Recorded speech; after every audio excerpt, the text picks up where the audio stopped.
Labour and the Lib Dems in particular, likening your deportation command to ICE. Are you prepared to see showdowns in places like Cardiff and Sheffield, like we've seen in Minnesota, in America, if people resist your policies, if you're in power?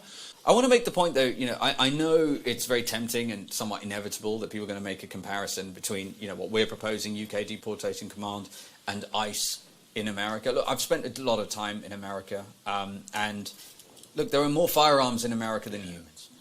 And there are many problems in this country, but thankfully, we don't have that problem. I don't envy anyone who has to do that job of law enforcement in America, where that is true. So many people, particularly criminals, are carrying firearms. So, this notion that we're going to have the same issues that have come sharply into focus internationally as a result of Trump's ICE program, it's just not true. Like, we would not expect UK Deportation Command to need to carry weapons. It's not going to be the case. But I also want to be clear that if you're in this country illegally, they will detect you, and they will detain you, and they'll deport you, right? So, policing is much more done through, I would say, consent in this country than it is in America, someone who's lived there.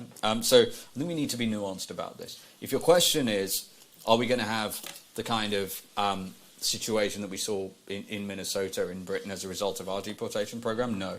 If your question is, do we have the resolve to stand up to progressive outrage against perfectly legitimate enforcement of the law in this country, then the answer is we will never flinch in the face of that.